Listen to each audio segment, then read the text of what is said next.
What is up, and welcome back to 24 Minutes of the Oscars, the podcast that takes a look at the 2024 Oscars 24 minutes at a time. I'm Ethan Simi. And I'm Ben Lawhorn. This week on the pod, we are trying to build our dream life directly across from Auschwitz as we speak about Jonathan Glazer's The Zone of Interest.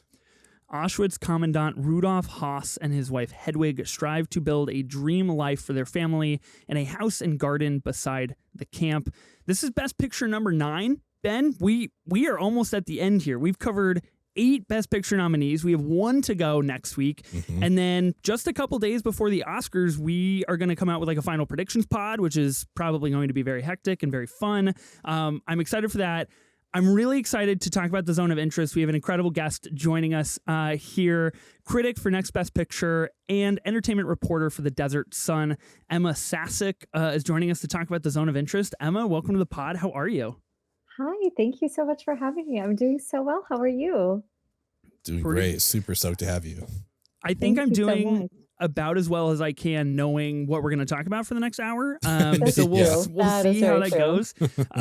Of course, we'll kind of talk about the Oscars. I think it's important that we briefly talk about SAG reactions. I think like that's the very kind of last big precursor that we got. Of course, it was SAG, PGA, and Independent Spirit Awards this past weekend. SAG being, probably the most important out of those precursors.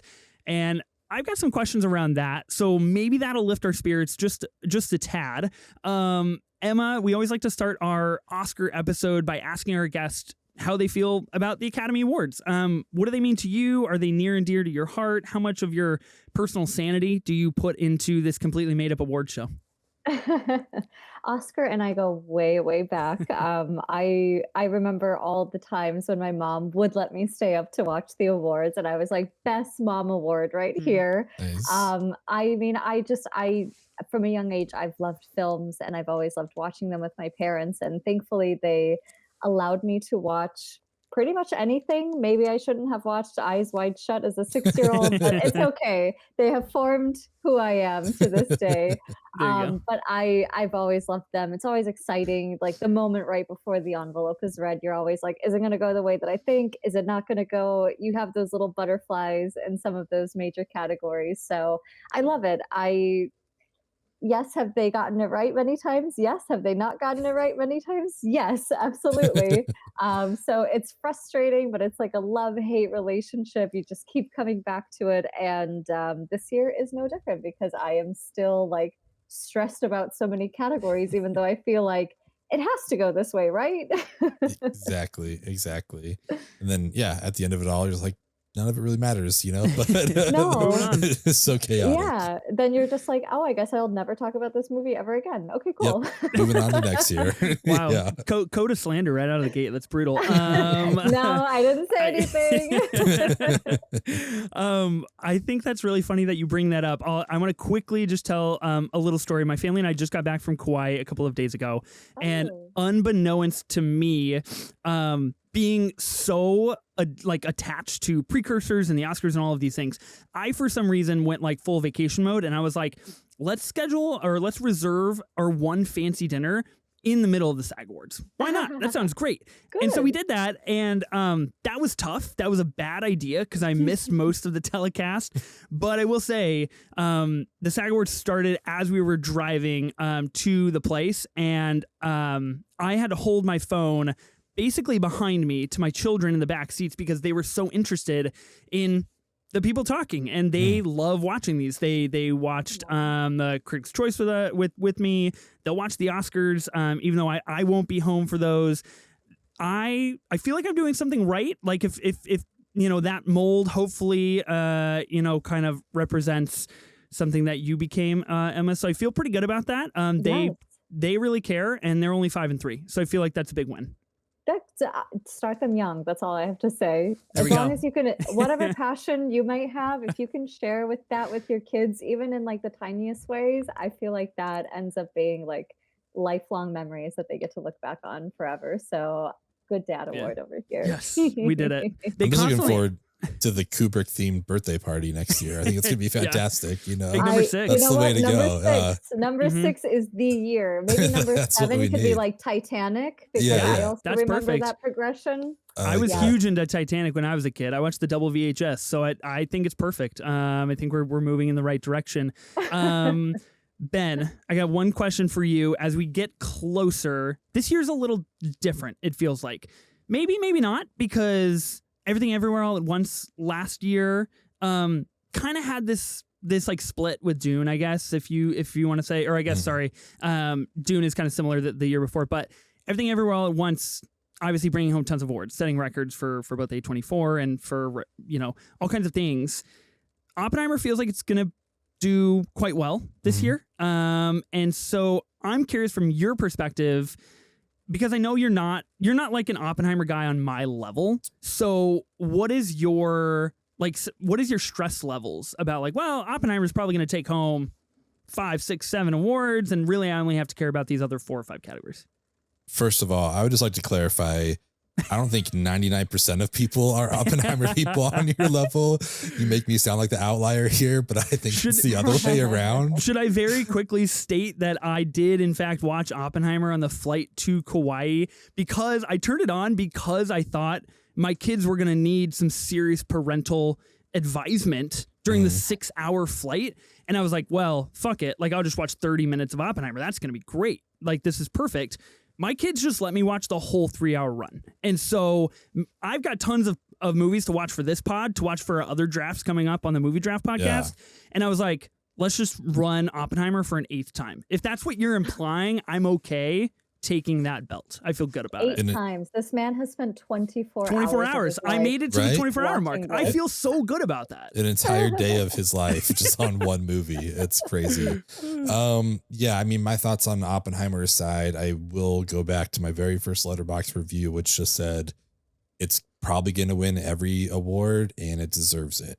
Like, the movie may or may not have been for me, but it's impossible to argue the craft behind it and some of the skills. So it's like, I've just like, it's going to happen, and that's cool. That, like, it is kind of fun when it happens, when you get a Return of the King or Everything Everywhere. It's like, but then it also just creates these questions of like, well, what about screenplay? Like, are they going to give it to someone else just so like Oppenheimer doesn't win everything? Like, that creates this like weird narrative in my head of like, well, who do I predict now? So I don't know. There's some that feel like just like guaranteed locks, but it's also created some confusion in other areas.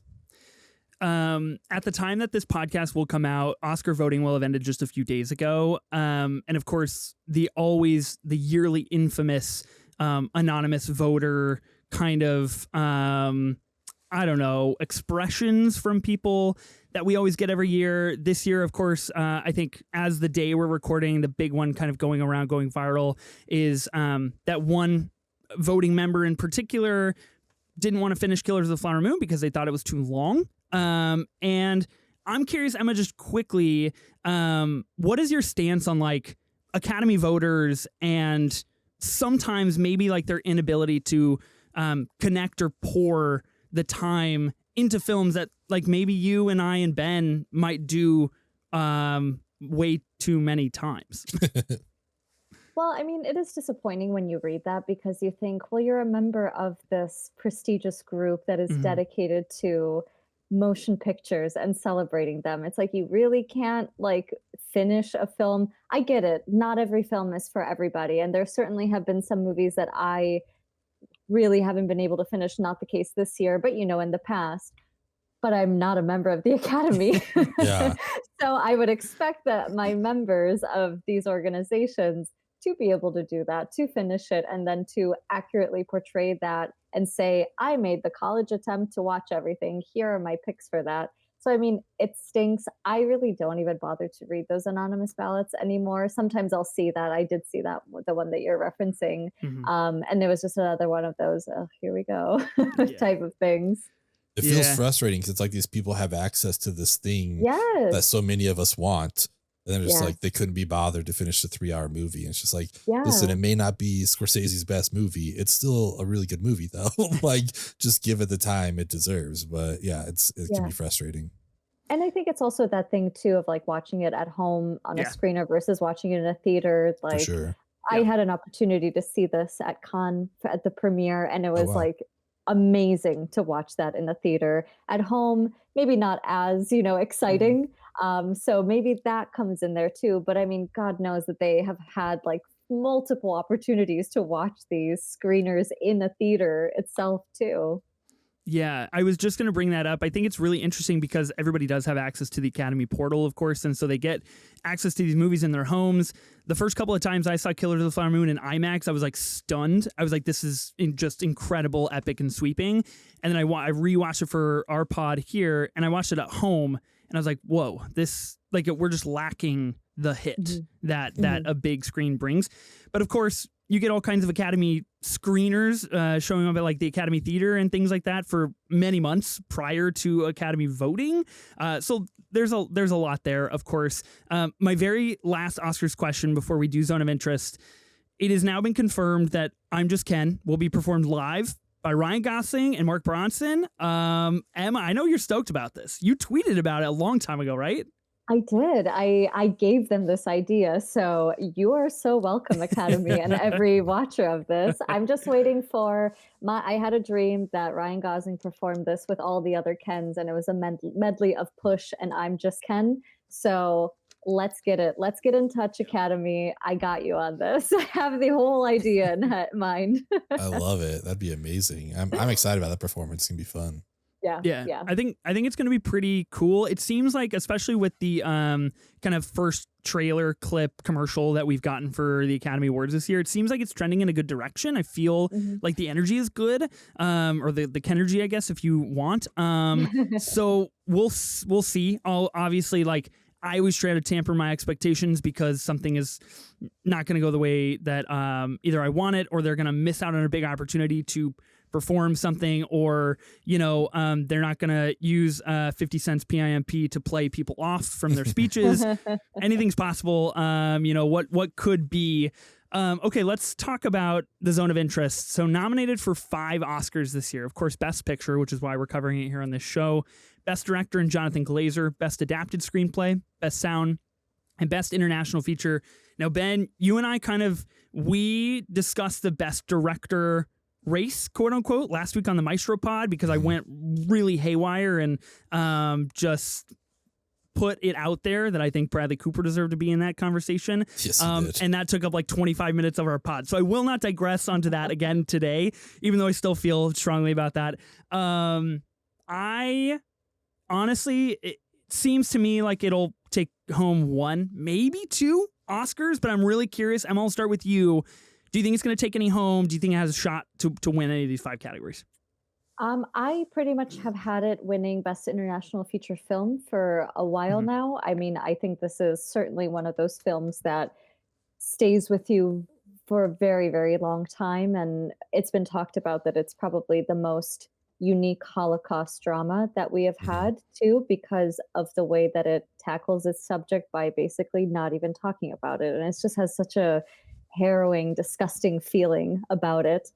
So I think it's really a lock for that category. I don't know what to do with Best Sound because, they might go the obvious route, I suppose, with Oppenheimer, which has wonderful sound work. But the complexities behind the sound in the Zone of Interest and the story that the sound tells versus the visual story that you get with this movie is so compelling. And I think Johnny Byrne did a fabulous job with this. I actually had an opportunity to speak with him a few weeks ago where I got to learn a little bit more about the behind the scenes work and just everything that he had to research and to figure out what 24 hours sounded like at Auschwitz was a very, very hard undertaking for him. And this would be a really amazing way to honor that because it is such a unique way to tell the story via sound.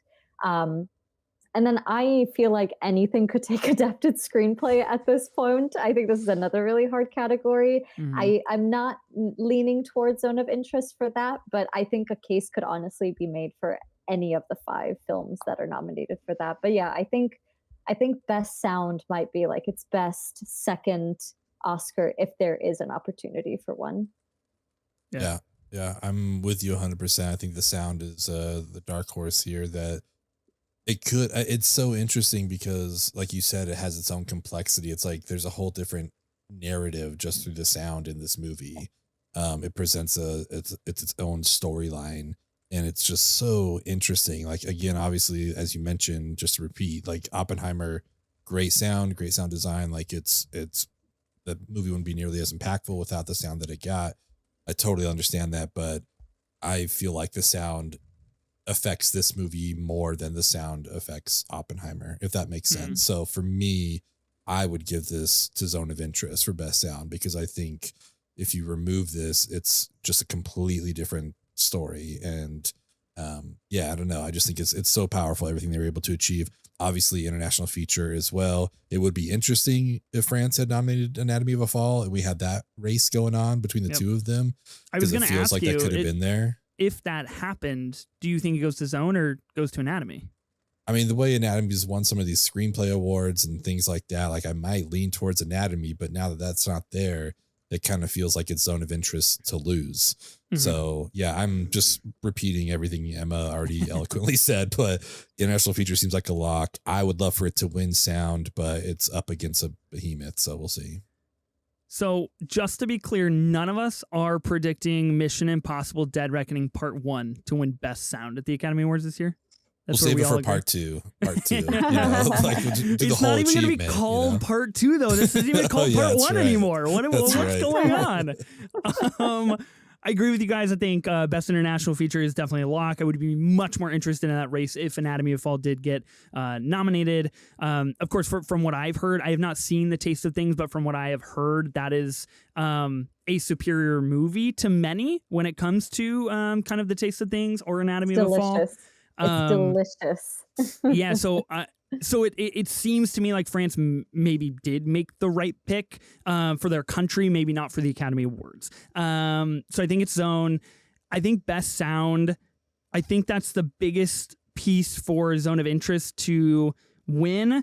I don't think this is going to really have a shot at a Best Adapted Screenplay, but I think I'm much like starkly different than most people on the Adapted Screenplay race. Like, I understand people think American Fiction might have some steam and Zone of Interest might have some steam. And of course, you got Barbie in the conversation, but like, I don't really see how personally, like, it doesn't go to Oppenheimer. And that's like my personal Oppenheimer, veil speaking here of like, we made a 3-hour movie of just people talking from like a 1,000-page book. And I think that is pretty substantial. I don't think Glazer's going to win, obviously. And I don't think this has a Best Picture shot. But I think it's really fascinating that it is going to take home an Academy Award, and I think it's much warranted for a movie like this. I'm sure, Emma, you probably know many more details than we do about maybe like how, the interworkings of the movie, how it was made, but from what I've read and what I know, truly kind of like a brand new way of creating a film like this from Jonathan Glazer, and just kind of uprooting how things like these are a Holocaust movie is done, and just like putting cameras and telling people like, just go about your business and move and do things. And like, that's how we're going to make the movie, which is truly astounding to me. So if I want to like backtrack on my Best Director, it's not Glazer thing, that's me talking myself out of that and like towards like Glazer might have a shot. I think we all know it's going to Christopher Nolan. I don't think there's a real competition there. But I think it's kind of crazy that like we're not like, okay, Best Director, number 1 Christopher Nolan, number 2 it's got to be Scorsese. Like, I think it's just number 1 and everybody else, which is kind of wild, especially when it comes to Killers of the Flower Moon. I really, really fast want to talk about SAG reactions. Killers of the Flower Moon. This is the big one that I wanted to talk about. Lily Gladstone wins Best Actress at the SAG Awards. It seems like her and Emma Stone are kind of trading off awards, and I think that is going to be our most interesting and fascinating race to watch when it comes down to it on March 10th. Who's going to take home the Oscar? Ben, are you leaning towards Emma Stone or Lily Gladstone? Lily Gladstone for sure. Not that Emma Stone doesn't deserve it, but I don't know, and maybe Emma can clarify this for me. Has Emma Stone won against Lily Gladstone yet? So I know she won the BAFTA, and I know she won the Golden Globe, but obviously wasn't up against Lily Gladstone. Has she won against her in any of these awards? The only one was the Critics' Choice Awards, but of course that is like a whole different voting body. Right. Yeah. So, I mean, with that, so we don't know. We really don't know what's going to happen. It's going to be interesting, but I'm going towards Lily. Not that, again, I'd be fine if Emma won as well, because I think that's a wonderful performance in Poor Things, but I'm leaning towards Lily for sure. What about you, Emma? Yeah, this is like forcing me to pick between my two mothers this year, unfortunately. But I too am leaning toward Lily Gladstone. I mean, like, what can you say aside from like hearing those screams and just those quiet moments that you get to spend with her? It was like the best part of the film for me and the most moving part of it. So I will be beyond happy if it's Lily. I will also be beyond happy if it's Emma, because again, amazing performances. Why is Best Actress like always the best race, but also the hardest one to predict? It drives me nuts every single year.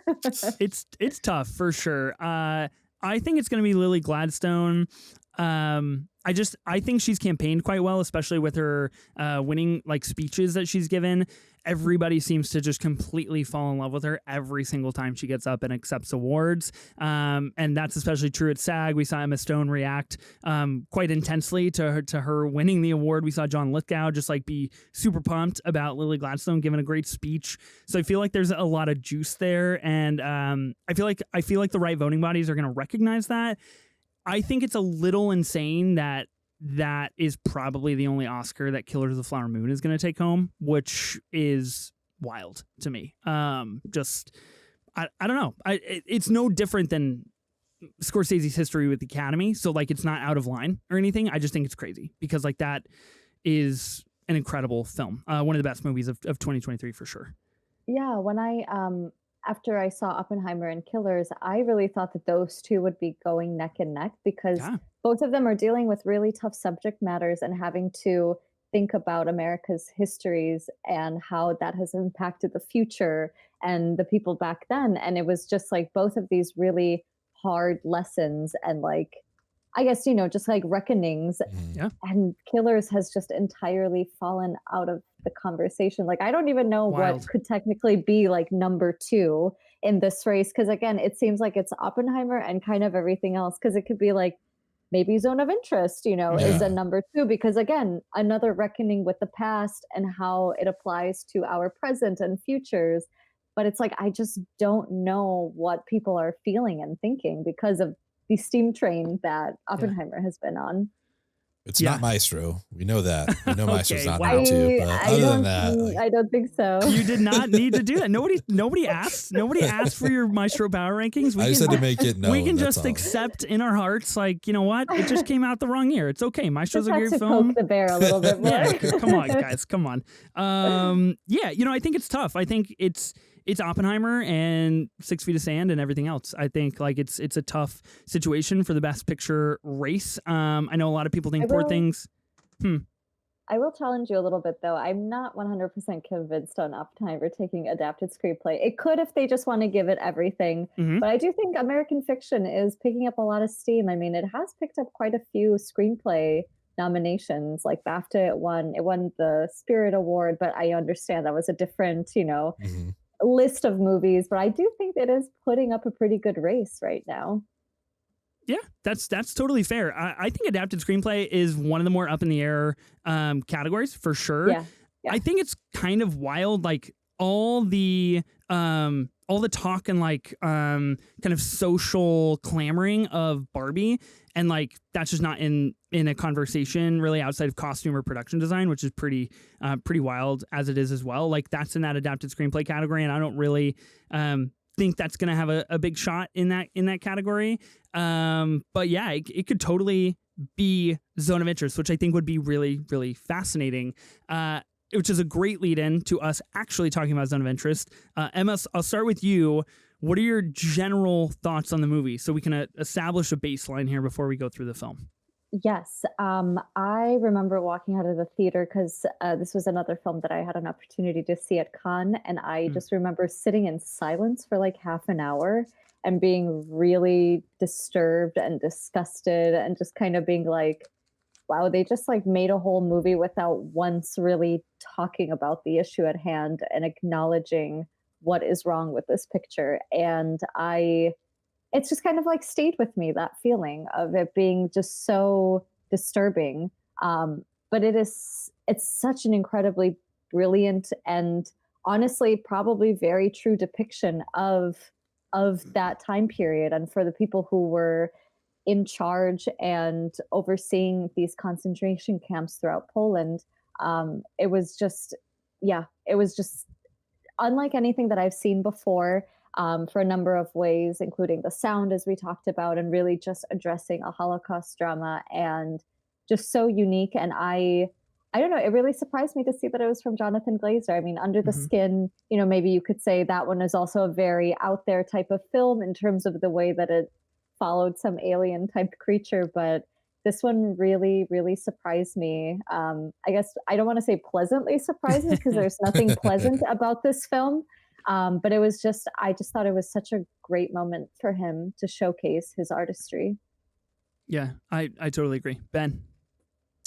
This is a movie, I think I'm realizing that I'm appreciating things more on a second watch. I've come around to that. Like, we recently rewatched Priscilla, which I enjoyed a lot the first time, but rewatched it, I was like, okay, yeah, this is actually better than I remember it. Obviously, Oppenheimer, my thoughts changed a little bit, and it changed on this one as well, because after I saw it the first time, I knew it was good, and I knew that it, like, the message it was giving was powerful. Part of me wondered, like, could this have been as effective as a short film? You know, like, did the extra hour and a half add that much? You know what I mean? Or could this have been told in 20 minutes and still gotten the same message across? And I don't know that I could have done that entirely. You know, I gave it, I think the first time I gave like 3.5 stars, something like that, which, like, is still good. You know what I mean? Like, I knew it was a good movie. It just, like, maybe didn't affect me the way that I was seeing it hit all these other people. I think that's the rough part of it too, of just like being too online, you know. It's like seeing everyone's like reactions to it 2 weeks before it comes out, and it's like, oh shit, this thing's gonna fucking blow my mind. And then I watch it, and it's like, no, I mean, it was really good, but, you know, maybe my expectations were too high. But watching it the second time, it hit me a lot harder, and I realized, like, it does need this runtime to really drive home almost the mundanity of just like everyday life, you know, and these people just like living their existence without much concern for what's going on 20 feet away from them. You know, it's just like kind of sort of, in that ending itself hit so much harder this time as well. So I was very, very glad to rewatch this before we talked about it, because I do know, like, my feelings on it definitely changed. You know, we talked earlier about international film, and maybe Anatomy of Fall would take in it, but I think this thing really deserves any awards that it's going to get. It's a very powerful film. And like Emma said, it's like it tells so much without telling some of any of it. You know what I mean? Like, that sentence didn't make sense, but it did in my head. But like, we learn so much about something by not experiencing it at all, which is just kind of crazy. So, yeah, so it's a great film. I'd recommend it. Again, like, it's a weird thing to say to recommend this, but I would tell anybody to watch this. Yeah. I got the chance to watch it at New York Film Festival. And I actually got to watch it with Matt Neglia, Emma, who I believe you work with. Oh, I may have heard of his name like that. Little guy named Matt. Yeah, so I had kind of heard coming out of some other festivals, like, be prepared for the Zone of Interest. Like, it's unlike anything you've ever seen. And I think it definitely held up to that standard. I think our entire theater that night, because that was like the final movie of the night, just like you said, Emma, we just kind of like sat, and people were just like silent and like stunned of what we just watched. I think the first time that I saw it, it was very overwhelming to take in just truly like what it was trying to wrap its arms around and what it was trying to display and talk about. And it does leave you with like that really dirty, griming, disassociative feeling of like, I don't want to try to figure it out, because I just would rather not dive into that and like say that, yeah, this is what happened. Like, this is real.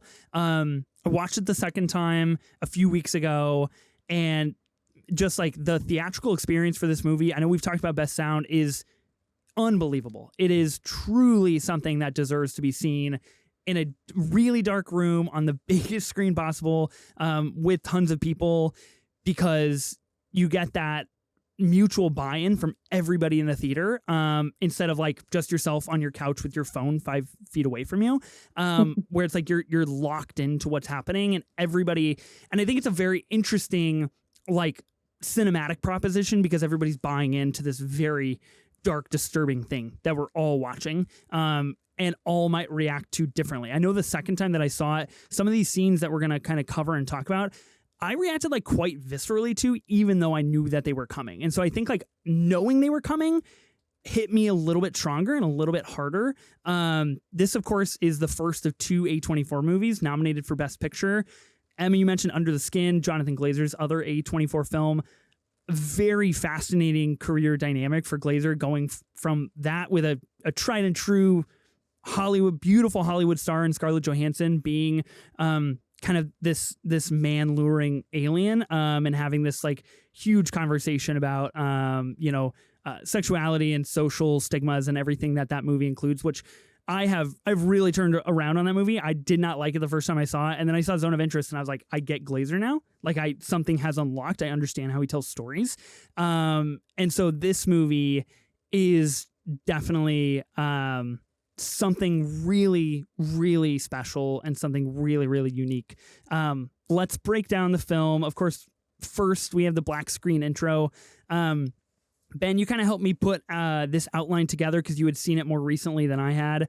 I think this is a very fascinating way to start the movie, because it to me, it feels wrong, because like people don't know that like we're this is like the introduction into what we're about to experience. Like you're almost, even the second time I saw it, you're just like, how long are we doing this? Like this is really uncomfortable. I really don't want to be here right now, which I think is an incredible like appetizer to, oh, you thought you were uncomfortable for that. Like, here's the other 90 minutes that are much more uncomfortable. Ben, thoughts on the black screen intro?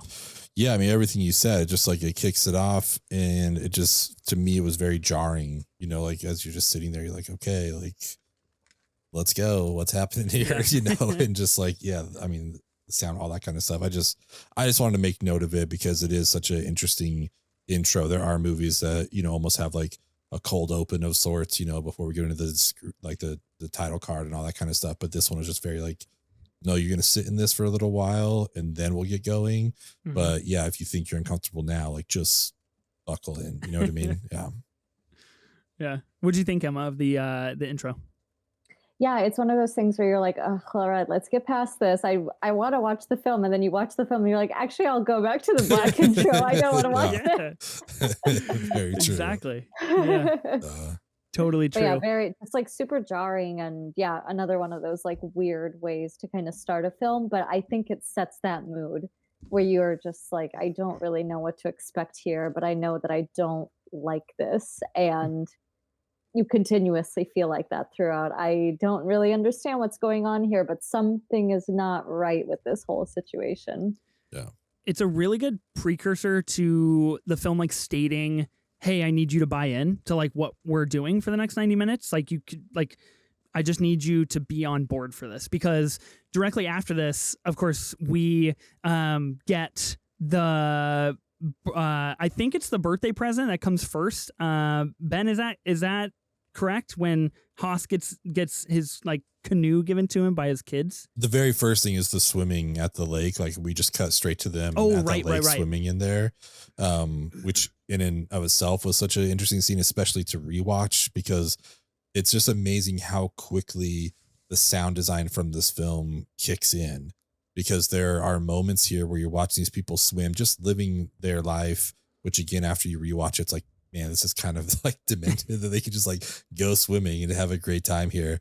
But the sound design, it got me on the very first watch too, where it's just like, is that a woodpecker or is that a gun? You know, it's like, I can't tell what that noise is. And that just like continues throughout the whole film, where it's like, we're not going to tell you what it is. You could probably put it together, you know, but it's just like, that's why I wanted to have us in here, because that moment really stuck out to me. It's like, is that a bird that we're hearing, or is that a gun in the distance? And like, I genuinely don't know, because like we're just out in nature. How close are we to the camp? All that kind of stuff. But I just thought, man, what a way to start this out. There's these people living their lives, doing whatever, and just quite possibly listening to the slaughter of people, however far away. It's just like, man, it was crazy. And otherwise, it would seem just like, wow, what a beautiful like afternoon and outing for this family and friends. Like in any other movie, it would just be like, this is such a beautiful like way to start a film. And unless you like really know where this film leads to, because I kind of went into it very much not knowing a whole lot. I was like, what is this? Okay. And then, unfortunately later on, you're like, oh, okay, we're Nazis. Okay, great, cool. Okay, that's nice. Yeah, got it. Yeah, it's a really subtle way, like you mentioned, Ben, of like, I don't know exactly what that sound might be, but like I can get an idea of kind of where we're going and what we're hearing. Kind of subtle introduction into that like safe, quote unquote, space of like, oh, okay, they're just swimming, like they're just having like a family Sunday. Like they're just chilling and just trying to take a load off from work from a hard week and everything that might have entailed. Of course, later gets revealed throughout the film what that might be, and the stresses of a career and promotion and raising a family and all of these really intricate storytelling things that are all like underneath this veil of like, yeah, but it's not actually, we're not actually here to just like be like, oh man, it's tough moving up the ladder, huh? Like, so I think that it is a beautiful way to start the film. It's beautifully shot. It's incredibly rendered from Glazer. The next on the list here is the birthday present, like I mentioned. This is where Rudolph, the dad, the commandant, is given a canoe from his wife and his kids as like a birthday present. And I'm curious for you guys when you saw the film, because when I saw it a second time in the theater, this scene in particular like got some pretty hearty laughs actually from people, because he chooses their youngest toddler to like be the first person to go in the canoe with him, which I think is quite funny. Again, like a very sick way of, because I'm a parent and I have 2 young girls, and like I get it as a dad. It's like you got to go with the baby because nobody's gonna get mad at the baby. That makes sense. Like you're just being a dad. I totally get that. And he gets a birthday present, and I don't know. I feel pretty good for him. He's like, cool, man. Like your family loves you. They got you a fucking canoe. That's sick. Like that's awesome, guy. I don't know. I think it's interesting again on this rewatch because I think he asked like, how did you get that? It's like, oh, I have my ways.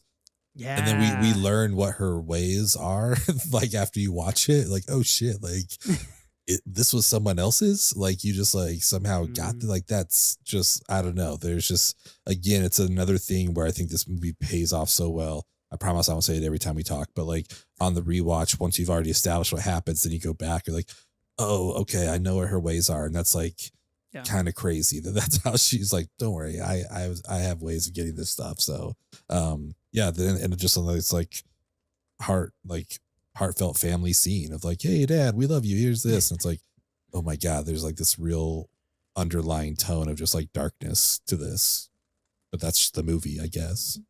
Yeah, I know that we'll talk a little bit more about Hedwig's scenes too later on throughout this, but she's such a fierce character, and I don't even know if that's like a good word to, just a really vicious character, excuse me, who like every possibility that she has to like prove that she's a really bad person, she will take that. And we'll talk a little bit more about it, but yeah, it's just a lot of these things you're like, lady, why are you like this? Who is you are not following orders. Like whose orders are you following to be this much of a bitch? Seriously.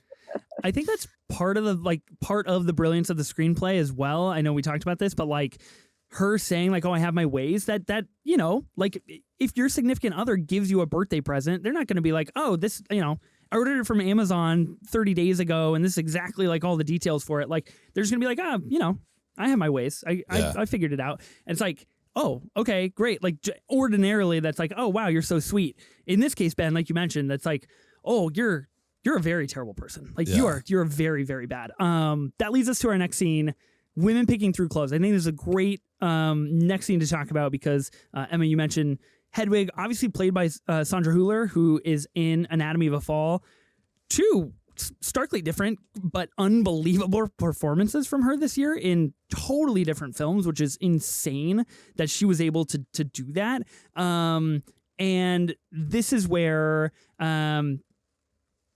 she is just going through some clothes, trying to pick out a coat. There's a fur coat that she tries on. She brings up to her room. She tries it on in front of the mirror. And what I find so interesting and powerful and dark about the scene is she knows to do that by herself. She doesn't join the other people at the table. Yeah. She goes and has her moment, and she finds like the lipstick in the pocket, and she tries it on, and then she wipes it off, and she puts it in the drawer. She takes off her coat, and then she like has her very encapsulated try on, and then she goes back to life. And it's almost like she's trying to segment herself from the evil of this, action that she's taking part in, and trying to just play it off as like, okay, I'm doing a little personal fashion show here. And once this like clicks, obviously, of what it is and how she goes about something like this, I think this is really where Hedwig's story becomes, I don't know if it's more interesting than Rudolph's, but I think much more dynamic than Rudolph's, of the depths of like the kind of passerby evil that she's able to go through. This scene is pretty chilling. It's so interesting because she does something that kind of comes across as like a goodwill gesture to the housemaids or, whatever their roles are. It's like, hey, you guys come pick a blouse, pick a dress, you guys can, have the pick of this. And then we cut to her in the room. It's like, oh, cause she got the fucking fur coat. So that like, that's why she's okay to be like, you guys can have this stuff. It's like, I'm taking the good thing. And then just how chilling it is as she goes down the stairs and gives it to one of them, like, hey, I need you to mend this and wash this. It's like, oh, cause like, it's possible someone got shot wearing this or something, you know what I mean? Like, but like fought to hold on to this and it ripped, like whatever it is, you can kind of infer what the story is behind this being taken off of somebody. And her solution is just like, well, let's just get it tailored and then I'll wear it after that. It's just like, damn, dude, that's fucking dark. That's so crazy. It's so dark. And she like indulges in that moment too. Like her expression as she's like moving and trying on the coat is literally the same expression that I have as I'm trying on something in a fitting room. Like you're looking at yourself in all angles. You're like, oh, this looks really flattering on me. I love this. Like, it's just so like, it should not be that same type of like experience that women have in a fitting room versus her rummaging through, honestly, probably people who are dead or who have been transferred over to a concentration camp. Like that should not be that same type of indulgence. I know, Ben, you mentioned that it has to get tailored, which again, I think is part of the really fascinating depths of this movie because Glazer doesn't go into that. Like we don't spend any more time with the coat than like the 2 minutes that we're with her. But knowing that it has to get tailored, knowing that someone either died wearing it or died fighting to hold on to it. I think my brain goes to like, what is that story? Like, who is that person? Who did they fight off? How did they try to hold on to this coat? What did it mean to them? Was it a family heirloom? And now it's just being tried on like it's in a fitting room. Like, I think there's so many directions that you can go narratively with the things that Glazer doesn't inherently like talk about, which I think is really powerful stuff. Next on the list here is interesting. I really want to get your guys' take on this scene because it happens essentially twice in the movie. This is kind of the infrared of a girl going and bearing apples, I believe, kind of in the dirt. Emma, I want to start with you. What did you think of this scene? What do you make of it? And like, what does it mean to you? Yeah, it was another one of those jarring choices where it is infrared, and I think it has that like the sound, like the weird grumbling type sound, if I'm remembering correctly. At first, I wasn't sure the first time I watched this film because it was, you take so much in all at once, and then you have this stark change, and you're like, what is happening? But I think the second time when I rewatched it, it seemed like it was a Polish girl. I think maybe one of the women who works for this family. Maybe she is Jewish herself, because I feel like there are some Jewish women who are working for the family at this home. And I apologize, it's been like a couple of weeks since I last rewatched it. But it's just, yeah, I still can't, it's one of those things where like I like it because it is so stark and so different, and it does follow somebody who is of a different ethnicity and possibly Jewish, and it shows in such a strange way, and it's so just shocking to see those reverse of colors and just trying to figure it out. So it kind of still perplexes me, because I'm like, well, why did he choose to do it like this? Why does it show up like this? But it's also one thing that I'm like, but I'm kind of into it because it is so different. So I don't know how to eloquently explain it or like whatsoever, but it's just such an interesting choice, however you put it. Yeah, I mean, ditto. I don't know what else to add to that. I mean, it's so visually interesting. Obviously, along with all the sound that we're getting here, but I think the second one is almost as interesting, if not more, because she hears the voices, I think, of the guards or whatever that are nearby, and just like it's almost like you can see or feel the panic in her face, knowing it's like pitch black, but obviously like we have the infrared on her, and it's just like, and the risk that some of these people took, to help out these others, is just like, it's kind of just intense to even process. So I just thought it was like such a visually entertaining scene, though, just like it's such a dynamic from everything else that we've been watching this whole time. And they do mention, they say something about how like some of the people in the camps, like they've been like trying to steal apples from each other, and it's like, how are we getting these apples? So you get a little bit of that impact that is making later on in the film, despite never really seeing the outcome of people picking the apples and whatnot. So I think that's also kind of like really interesting little hints that have been put in the script too. It's a super jarring scene. I think like that's the best way to put it. I think even after 2 watches, it's probably the most perplexing 2 like scenes of the movie to me, because it does like divest from focusing on Hedwig and Rudolph and like what we're doing, and goes in the other direction. But Ben, I think you hit on a really good thing of like the visuals of that and everything that is taking place in those scenes. You do feel like the panic, and you kind of feel this like, we have like divested from our little safe space, and now we're like doing something very risky. And I think on that level it totally works, and you do feel that, because you can only imagine, at least as a viewer for me, I'm like, okay, if this person gets caught, like where are we going? Like what are we going to see? What are we going to do? How is Hedwig going to react? These types of things. We don't get to that, but I think it's there. It's like looming. So it's a pretty intense scene for sure. I'm still trying to like establish how I feel about it as a whole. But I think like artistically, it's a very smart choice. Next on the list, fishing in the river, and the bodies start floating down the river, and then Rudolph is basically like, we got to get the fuck out of this river, and we got to like cleanse our bodies and wash our eyeballs, and like not get any of this disease, chemical, pesticide, whatever is floating down the river with these bodies on us. A very intense scene of like disassociating from work and family, which I think is very interesting for Rudolph especially, and pretty hard to watch, because you're just like, dude, like this you're doing, this is you, you have caused this. This is what you're doing floating down the river.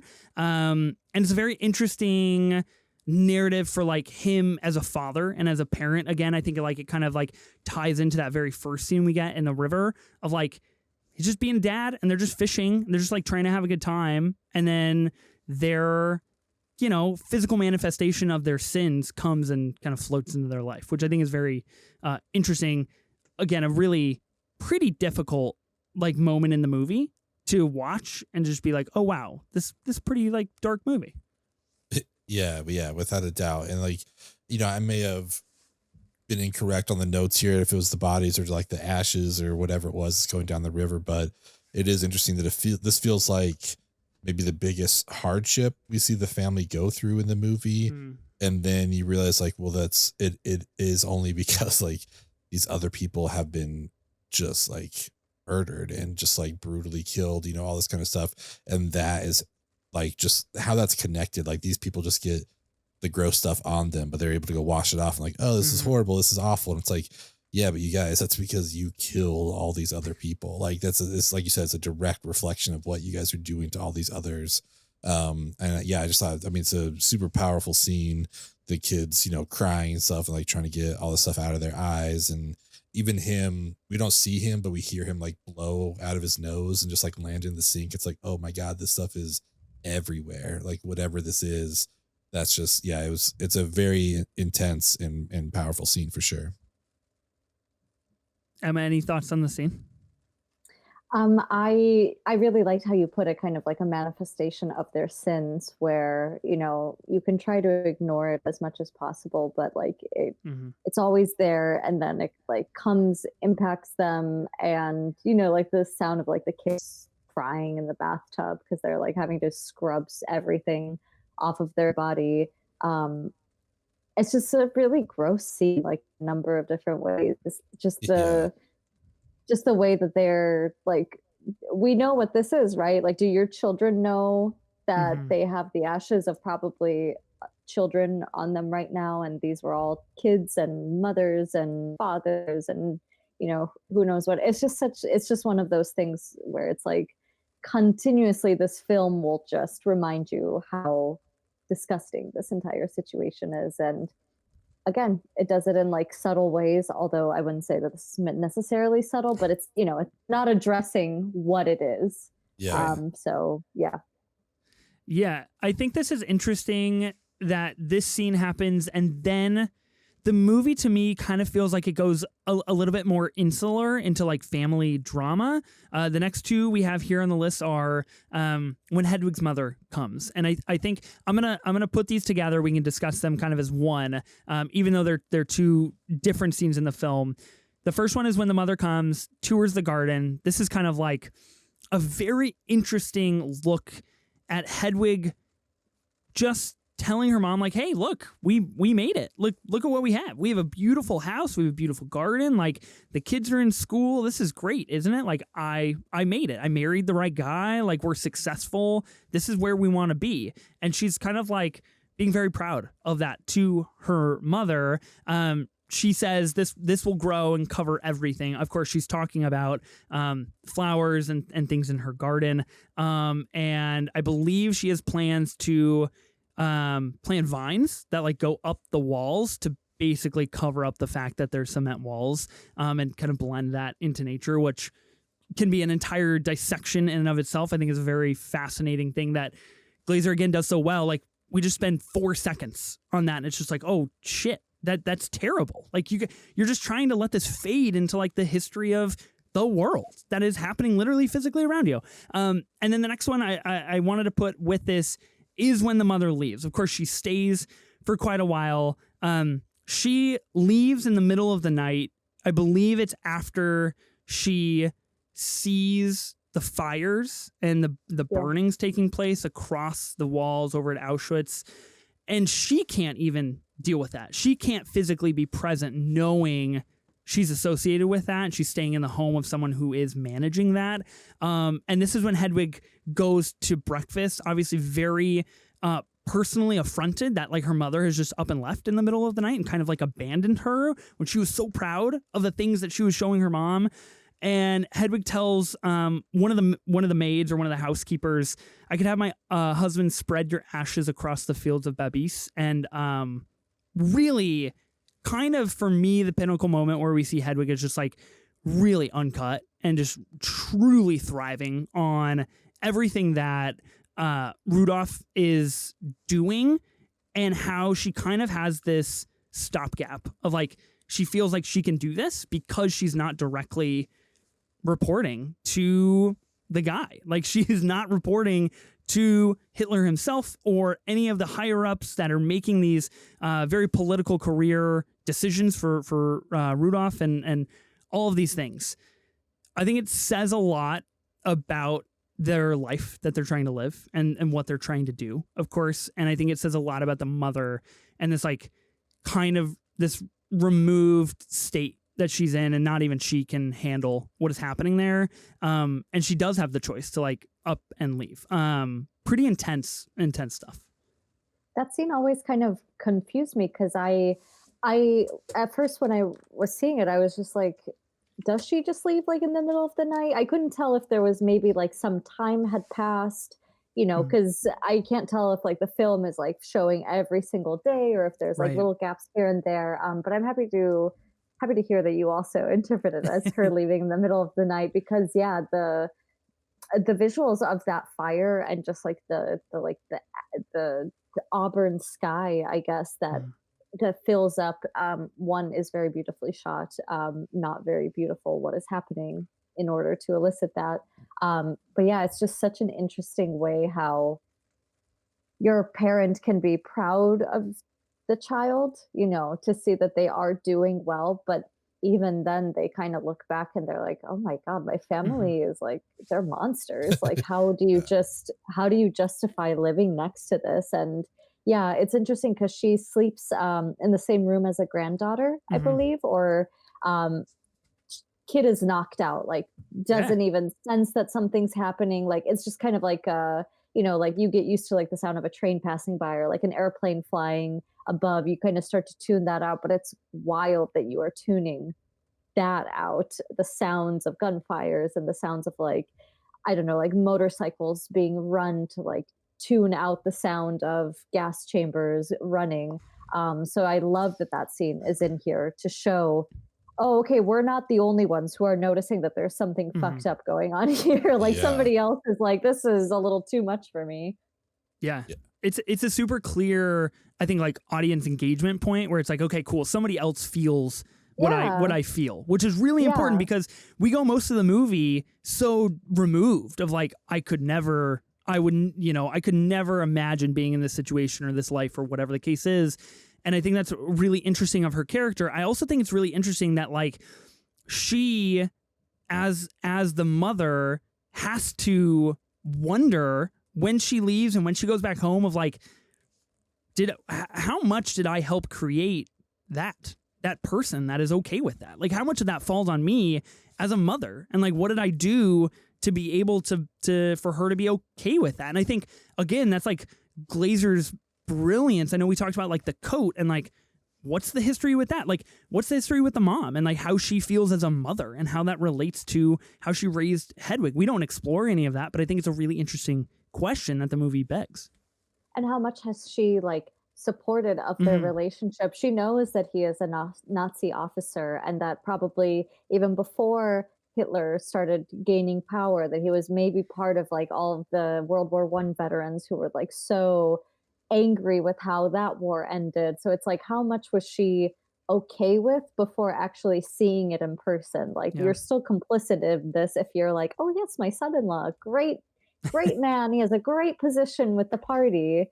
It's just, I kind of wish that we got to spend a little bit more time with the mother, but it's also very telling how quickly she wanted to get out of there.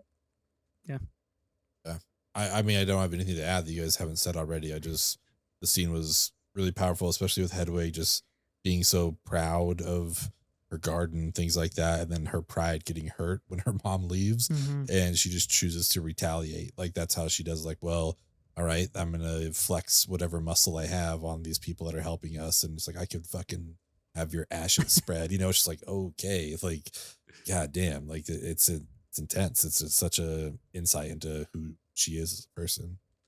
Can you imagine? I would be very proud if I had that garden myself, but it's in beautiful. Totally different circumstances. Any other circumstance, please feel free to show off. It's so nice. Could you imagine like waking up and over breakfast, like that's your level that you're at? You're just like, I could spread your ashes. And it's just like, where's your whoa. day go from there? Yeah, Jesus. you're in a bad spot for the day, I think, like right out of the gate. Of course, there's lots of things. We only have 2 things left on this list. There's lots of things that we're not going to end up covering. Things that quickly came to my mind that I think are worth a shout out. You mentioned like the fires, especially that the mother is kind of watching transpire. We do get a scene where Rudolph Haas is working with the team on understanding a more efficient kind of fire burning mechanism tool that uses a lot of science and is very intriguing and is like, oh, that's pretty efficient. Cool. That makes sense from a business standpoint. And then you're just like, oh, wow. We're just like talking about how many more people we can burn. That's insane. That like you're doing this in somebody's home, your shoes are off, so you're very comfortable. You're in their safe space. And this is what you're talking about. The conversation between Rudolph and Hedwig, kind of down at the river. I kind of want to use this as a lead into our next thing that we're going to talk about. This to me is the most kind of impassioned personal moment that we get in their relationship, where Rudolph does essentially get the call of like, you've got to move. You can't be in this house anymore. You're getting transferred. He obviously doesn't want to be transferred. He's built up this really nice life for his family. And this is where Hedwig, again, like her character development and dynamic is so interesting because she kind of swerves. Like, I feel like up until now, she's been very loyal of like, we got you a nice birthday present. Like, I take care of the kids every single day and you go to work and like, we have a very nice, efficient running home. He has to get transferred and she's like, we don't all have to go. Like you just have to go. Like I like what we have here. And that is a very fascinating stance to try to understand, like, okay, who's worse out of these people? Is it the guy like actually figuring out more efficient like machines? Or is it like the wife who's like, this is good, what we've built here, and I don't want to leave it? I think that's really interesting. That leads me to the transfer phone call and gassing the room. This is after Rudolph has basically been transferred. He's able to kind of fight his way back and like get transferred back, I believe, like through kind of his ranks and everything. He calls Hedwig after he attends a party. And he calls Hedwig in the middle of the night and basically says like, hey, really good news. Like I don't have to do this anymore. This is so exciting. Hedwig honestly doesn't care. She's like, can you just call me in the morning? Like, I don't want to talk about this right now, which I think we'll get into here in a second. And I remember the first time I watched this, it hit even more viscerally the second time. He mentions like, oh, I was trying to figure out how to gas all the people in the room. And like the tall roof would make that a pretty big logistical problem. And I was just like, wow, you're just like a walking terrible like I don't have the words to like express what comes over you to be like, yeah, let me just call my wife in the middle of the night and be like, man, I was trying to figure out how to gas this room of people and I just tough solve. That's insane. Like so cold and so insane to me. Yes, something I picked up on this scene this time was as he's on that second level looking down at the whole party, the sound washes out of everybody talking and it goes like completely silent. It's like, oh, is he like genius? This is when he's visualizing like, man, if I could just gas all these people, you know, it's like, oh my God, this is it's so intense. But yeah, there's also a moment, that phone call is just so interesting. She's like, yeah, just call me tomorrow. Like, I just want to go to bed. It's so like, wild. Your husband just told you that he wants to murder this room of people, but the tall ceilings are the problem. And you're just like, cool, great, let's talk tomorrow. It's like, man, you guys just become so complacent or whatever in all this stuff. This is crazy. It's just like a normal conversation where she's probably like heard that too before. Yeah. And she's just like, what were the other iterations of the conversation? Oh, honey, you are so brilliant. I love that. That would work so well. Yeah. To now where she's just like, I'm tired. We'll talk tomorrow. It's you know, they're like, we have that one scene where the two of them are in bed and they're like kind of, you know, just having a nice couple talk and you know, they like have a weird like conversations there. I don't know. She mentioned something about like wanting to go back to a spa in Italy. And And then also with her mother, she says like, "Oh yeah, Rudolph calls me the Queen of Auschwitz." And it's just like, it's like, wow, I don't want to know you whatsoever. Happy to not know you. Super, super wild. I think for me, this is the scene that probably stuck the most. And I think it's a really fascinating artistic decision to do this. And at least for me, I was like, we've maxed out, because at this time you're like, okay, we have like 10 minutes of the movie left. Like, what are we going to do? Like, where are we going to go from here for the final 10? And it feels like, okay, wow, we've gotten our point across. Like we are just a couple of very evil people, and we're just like living our life. And this is what it's boiled down to, is just like going to team meetings with your Nazi squad, and then going to a nice cocktail party, and then trying to imagine how you would gas people. Like, wow, okay, we've sunk pretty low. And then we get the truly just absolutely phenomenal Glazer decision to follow Rudolph down this set of stairs that he has troubles walking down. He ends up starting to essentially dry heave. And then we get a smash cut to the very same hallway, the very same building, set in modern day. And it is now kind of this Auschwitz museum. And there's, the glass with all of the shoes, and people are vacuuming, and the janitorial staff is dusting. And we have to sit with that for like probably 5 or 6 or 7 minutes. And then we cut back to Rudolph, and then we see him kind of progress down the stairs a little bit more. What I think is ultimately the most interesting part of this is that Rudolph himself, his body wants to alleviate itself of like the evil that he has so hardly become, and he is able to keep it down. He is able to live with that, and he's able to just dry heave, and like nothing comes up. He doesn't have to worry. He just like moves on with his life. And then of course the juxtaposition of like the modern day and how history is captured, and if that's not necessarily an appropriate way, but like a meaningful enough way to capture stories and history and events that have taken place, and everything that says. I think there's a lot to say there. I'm not going to divulge into a ton of it, but I think it is a brilliant way to end the film that ultimately leaves you pretty stunned and like just in silence after the credits start. I think it's also quite interesting the way he shows the modern day, in that this place that was full of such hatred, like it's a place of work now. And it's like, that's kind of like, not necessarily like those people who are working there, like maybe they too, like at this point, like they understand the gravity of that situation, but it too is like part of their everyday life. And it's kind of like an interesting way to like juxtapose those two, like, everyday occurrences for these people. Like, I never once thought of somebody vacuuming at like the Auschwitz memorial camp, and like what that looks like, and the tours that are held there every single day.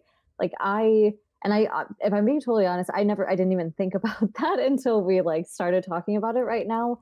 But I think it's just such a very fascinating way for him to show maybe also like how today maybe we don't view this place with as much gravity as we might. I think maybe the first time, if any of us have gone there, or if any of us have plans to see it, I think that first time that you go, it hits you so much. But then you think about the people who are working there, like, is it something too that they're just kind of like, yep, I just gotta sweep up here, I pass by these shoes every single day, I pass by these atrocities. We're in a different place now, and of course, history has come such a long way since then, and I think there is I hope a much better understanding of the evils that were taking place. We clearly didn't see much of the evils taking place in this film, but it definitely leaves me thinking about that and like how we view that today. Yeah.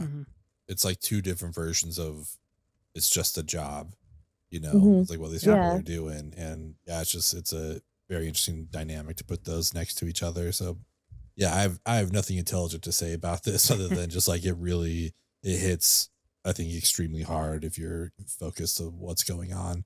It's a great way to end the movie. Yeah, it's intense. And then I think we end the movie as well with similar but not as long lasting kind of black screen. And we kind of get this crescendo of a string instrument, and we're left to sit with that and work with what we just witnessed.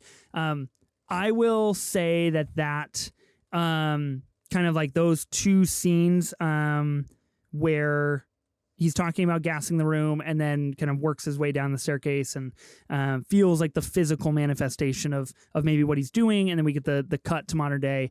That is my true cinema moment. I still think that is like the most substantial and powerful moment that this movie is able to deliver. But I think as we talk about it, there's just like so many small nuanced moments that come to my mind of like when the kids are playing and like the brothers, one of them locks him in the greenhouse, and it's like, oh shit, like that's how you guys play. Like you just think it's okay to lock people up. And like, sure, that's a pretty regular kid thing to do and like totally rag on your little brother.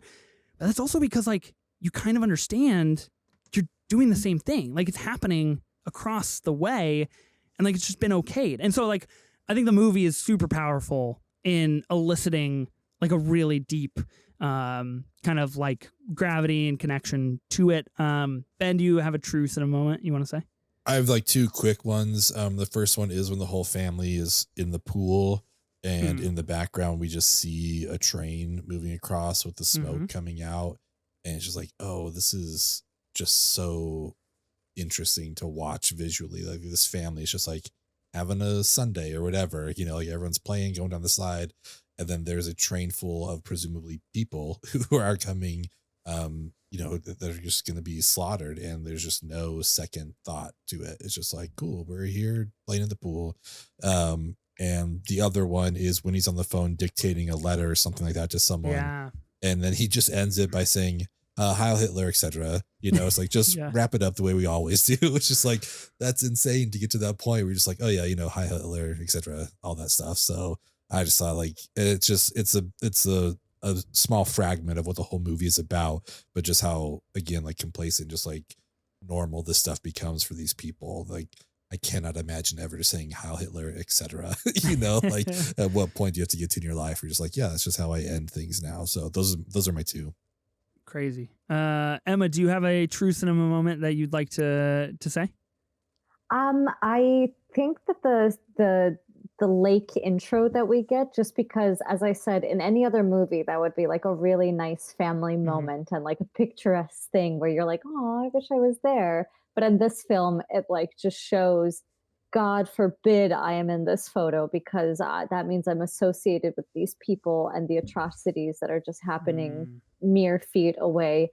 And then we talked about the picking through the clothes. There was another scene in this film, not necessarily like a true cinema moment, but when he was like in the basement with one of the housekeepers, where it seemed like they were about to I'm glad you brought this up. Get down to business, so to say. Kind of shows, you know, of course, can't really trust this man in any instance. Certainly not very faithful to his wife and his family, despite them probably just being like right upstairs, if I'm remembering correctly.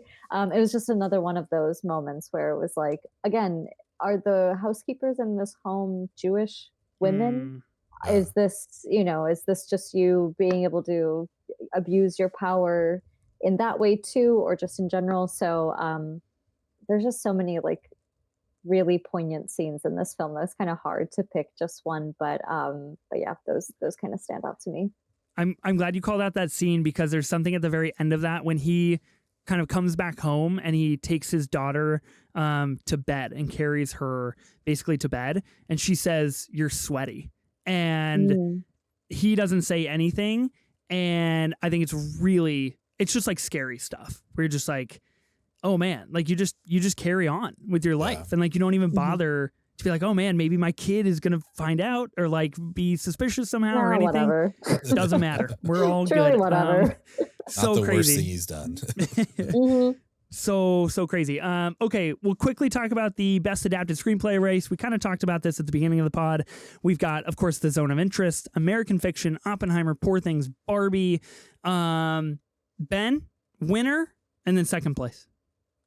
Again, like this comes down to like I think maybe Oppenheimer is going to take it, but I'm curious to see what American Fiction can pull off. Yeah. Yeah. Emma, who do you have winning, and then do you have a runner-up?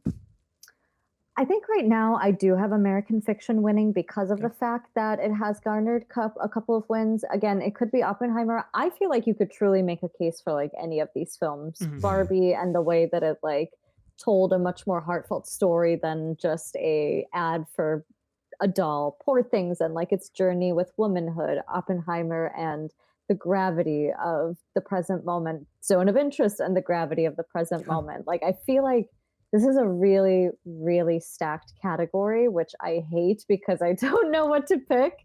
But also, it's like it could be any of them, and I kind of love that. And they're all really deserving nominees. But I do think right now I'm leaning a little bit more toward American Fiction, but it could honestly just be like Oppenheimer all the way, kind of like how Everything Everywhere All at Once last year was just like, yep, steamrolling with every single category. Yeah, probably much to my detriment. I'm going to stick with Oppenheimer, and I'm just going to say it's going to go. We're just going to send it, and it's going to take the awards. I can't wrap my head around the stress of like trying to figure out which ones Oppenheimer's going to lose. I'm just going to say we're going to win them all. So we'll go that way. I think American Fiction has a pretty good shot at being second. I think it's really fascinating. I remember on nomination morning, Ben, we did like a reaction pod, and I think both of us were pretty stunned that Killers of the Flower Moon did not make it into this category, which is pretty crazy. And of course there were much more interesting inclusions and non-inclusions in other categories. But I think that's interesting in this category for sure. I still think Oppenheimer is going to take it. Zone of Interest could have a shot though. You just don't know. I think that'll be fun to watch on March 10th for sure. Any closing thoughts from anybody on Zone of Interest? I feel a little bit more depressed than when we started this conversation. I'm just going to be honest with you guys. Did not raise my spirits. I never want to see this movie ever again. It's the highest compliment. And I mean it in the best way possible. Right? Yeah, okay, this is interesting. Can I ask really fast? Because A24, obviously infamously known for, putting like merch behind things and whatever, came out with a very nice set of posters for the Zone of Interest that sold out very, very quickly. Do we think A24 is going to they're going to make like a collector's edition physical of this movie? Like, what do they see as being like how much people want to, hold on to this movie? Because Emily said, like, I don't ever want to see this movie again. And I don't either. Like, there's no point in the next year where I'm just like, yeah, great night to fire up the Zone of Interest. Like, this is not going to happen. But I'm curious if they'll lean into that because people have responded exceptionally well to this film. I would like that mainly because this and Past Lives are its Academy Award nominees and its Best Picture nominee. And as we spoke, most likely going to win at least one Oscar, if not two. So I would hope that they would do that at least to commemorate that. Maybe not because, yay, look at how fun this movie is. But I think that would just be like a really nice way to honor that. And did they do that with Everything Everywhere All at Once? We got like a physical collector's edition thing. It took a while though. Like it took it took a little bit, I believe. Because Ben, I think you bought it, and then soon after they announced the collectors, and then you just ended up having two copies. Maybe they'll have the collectors of Zone of Interest in time for the 8th birthday party. That could be the theme for the 8th birthday. So there we go. The Zone of Interest party. Yeah. All right. We did it. I love it. Oh, man. Emma, thanks so much for coming on the podcast. This was as enjoyable as it could have been with the movie under the circumstances here. I seriously appreciate you coming on. It was great. If people want to find more of you, where can they find you at? Well, first, I just want to say thank you to the both of you for having me on. It's always fun to, come on new podcasts, meet new people. So thank you so much for making this as an enjoyable of an experience as possible. But people, if you want to find my ramblings, which I heavily advise you not to because because I talk too much. But you can find me on Twitter at Ema_Sasic, and then you can find my reviews at Next Best Picture, a couple of podcasts that I do with them too, and then I am at the Desert Sun too as an entertainment reporter. Sweet. I love it. That's exciting. Definitely follow Ema on Twitter. Worth the follow. You predict things like I'm Just Ken being performed at the Oscars. So it's a great follow for sure. Next week on the pod, Ben, Best Picture number 10. We're doing it. And then we'll have final Oscar predictions about a week after that. We're ending with probably the saddest movie of the 10. And I feel like that's appropriate. We are probably just going to cry on the pod for like an hour. But for me, we're saving the best for last. You know, I love Past Lives, my favorite movie of last year. So I'm very excited. That was my favorite too. Was it? That was my favorite too. I'm so excited to talk about it. So that was my number 2. You want to guess what my number 1 was? Oh, I have no idea. Not Maestro. Yeah. Not Maestro. Hey man, Maestro made it in the top 10. Okay, come on, put some respect. Yeah. All right. Well, what awards do you guys think Zone of Interest is picking up at the Academy Awards? Is it going to win Best Picture? Let us know. We're on Twitter and Instagram at 24 minutes of 824. You can also find us on YouTube, where you can see all of our beautiful faces. We talk about these really sad, just heavy movies. But yeah, thank you everyone for your support. We really appreciate it. I am Ben Lawhorn. And I am Ethan Simi. This podcast we enjoy is very much worth the sacrifice of pretty much nothing, just like an hour of our lives. But it's great.